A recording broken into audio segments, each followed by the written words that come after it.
Hello everyone, welcome back to Clueless Anime, where you get the rundown on anime that you may have seen, liked, and wondered what else might be out there in the genre, or at least in similar tastes, or even just curious if think this one might be for you. Disclaimer, I am casual enough where nearly every anime watched has an English dub. This one is no different.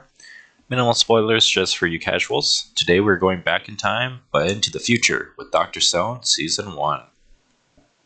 As always, we are going over just the first season for this review, as each season is never equal, along with the show is still ongoing with season 2 just wrapping up its fantastic English dub slightly before this review.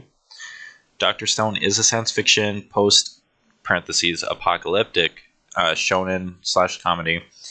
Shonen stories feature male protagonists who have a major journey of some kind, and the story follows along that journey. Now, you may have guessed it, but Dr. Stone follows primarily science lover Senku Ishigami, who is a high school student. The series starts with his best friend Taiju wishing to finally confess his love for fellow classmate Yuzuria. As this is about to happen, a blinding green light shows up over the horizon and turns humanity and some birds to stone. This basically makes everything in a stone cryogenically frozen without actually being ice or cold, but like for finding better terminology, that's what the best I could come up with.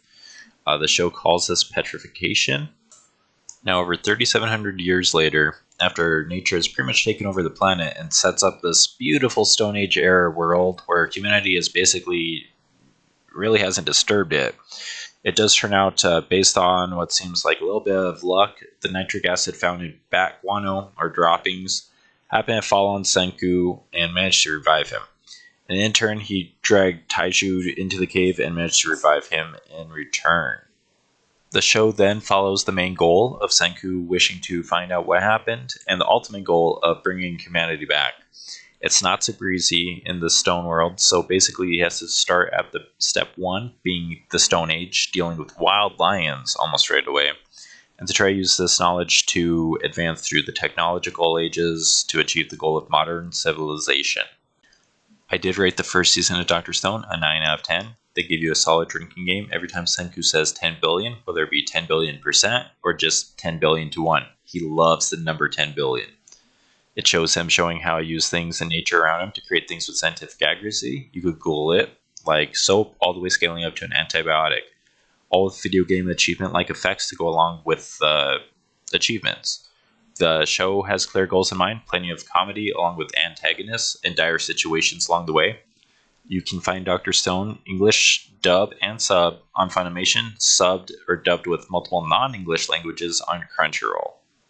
If you did end up liking Dr. Stone Season 1, you'd probably like something like Steins while not being as scientifically accurate and a little bit of a slower start. It does feature heavily on science fiction with actual time travel, or even something like Id Invaded, which focuses on a device used to enter the psyche of who committed a crime, usually a murder, and through types of puzzles trying to figure out who committed it or what might be about to come. Honorable mentions for further branching out anime would be something like Jyu-Oh-Sei, Plan of the Beast King for its weird man versus nature survival, and Is It Wrong to Pick Up Girls in a Dungeon, named not really truly implying what it's about.